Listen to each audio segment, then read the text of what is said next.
Hey guys, early in the morning. Still got a little bit of bedhead going, but about to get this workout in. But stay tuned. Today we're talking about how to create content on a budget and some other key pieces of advice. All right, let's go. If you wanna be a millionaire, your own form of superhero, have matters in your own hands and get away from all the zeros. Will you listen to the plan and all that it demands? Well, here's your chance.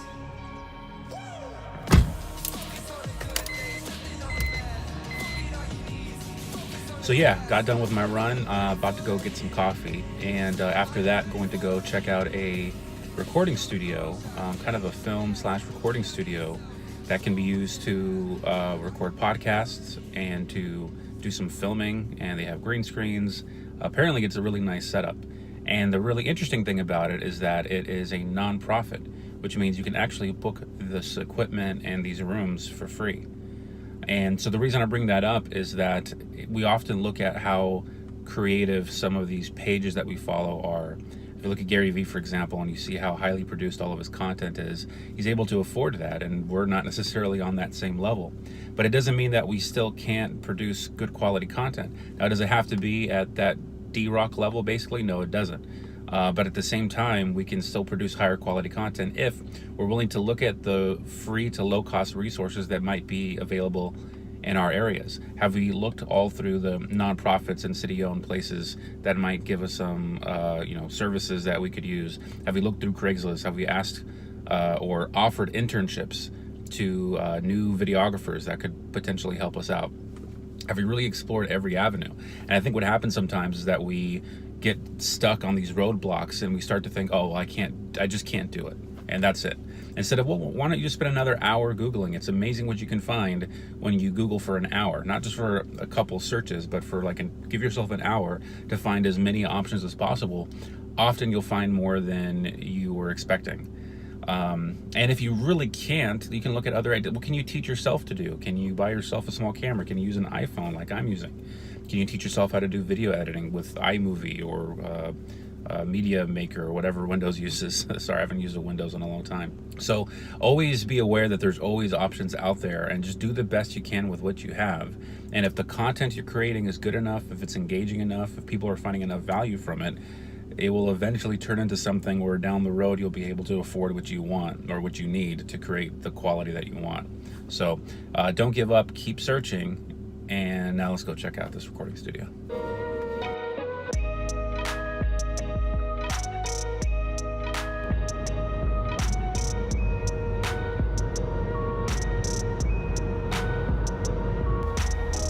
So this is the place we're going to. No problem at all. How you doing? This is Lauren. Say hi, Lauren. All right. Ooh, what's this Hollywood on there? Must be official. So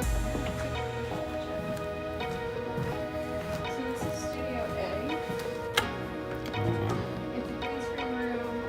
You shoot with all this setup, like as a shoot a lot of So you got real set.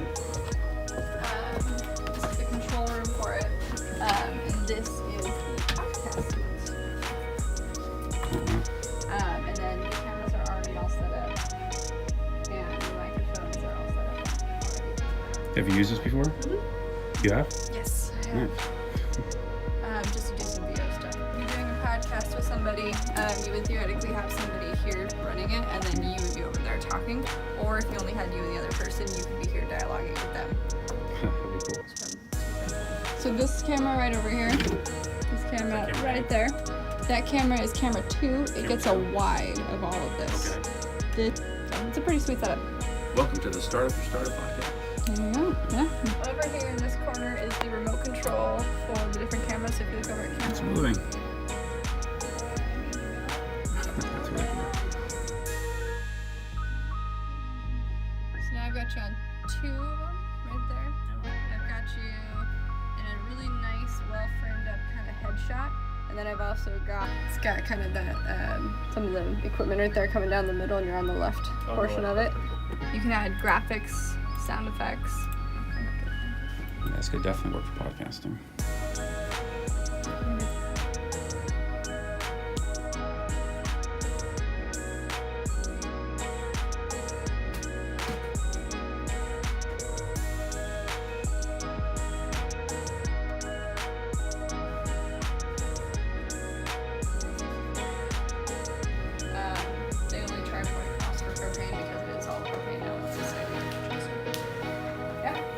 I saw this in one of the videos. What would you think about actually doing it here The podcast? with the table, and then I don't know how the cameras work if you can get a depth of field in the background, so it's not really. It just looks like it's being done in a home. The podcast would be much better to do it in the podcast suite because the audio is going to be way better. Mhm. If you're shooting in here and you don't have solid audio like lav mics and booms and things like that, shotguns, you're going to pick up a lot of tinny sounds because this is so big. Right. But I mean, it does look much prettier, especially this wood. This is like a really nice wood top. But I would say if we're just doing podcasts, we should just stick with the suite itself. It's unnecessary. I just like the. You like the flowers? Yeah. Something with some blur in the background, so it's not like, hey, we're in the kitchen. It's just Change the depth of field. kind of looks, more like you're in a home. I could be here with my laptop and a microphone or something like that just to get that feel. Then I could just talk about, business for 5 or 10 minutes, and whatever the topic of the day is.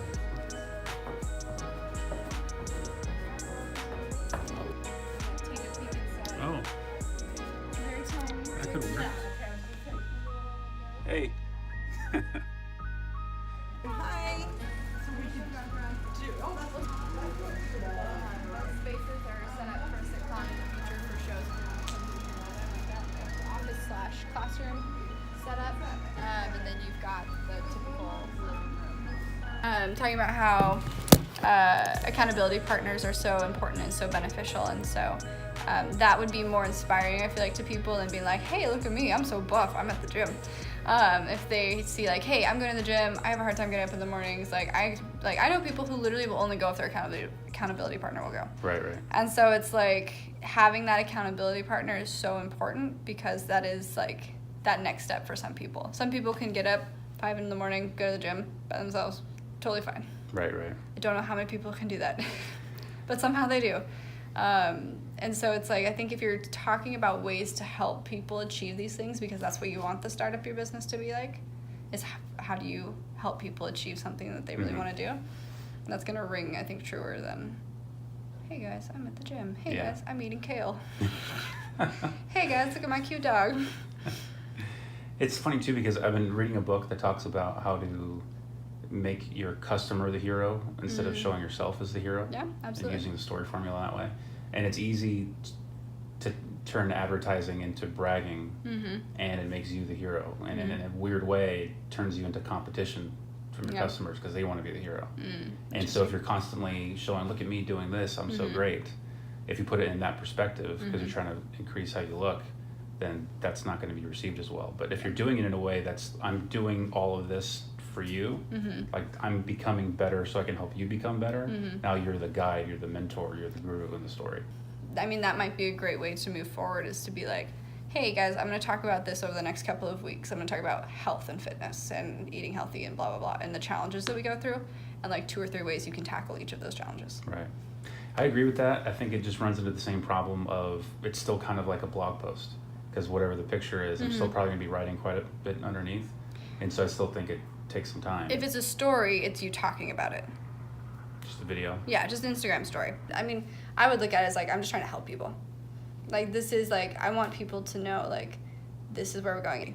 Just start the conversation in a post. And then the next day say, hey, great feedback from everybody. I've decided to, launch an 8-day Instagram video series talking about the struggles we face and ways to overcome them.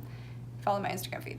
And then you're doing the posts, which is getting more people interested, and then you're also taking the feedback you've gotten from people in those posts and cultivating your story of like, here are the challenges, here are ways to tackle that. And then the people who've commented and posted and invested in these and given you feedback are going to be watching those.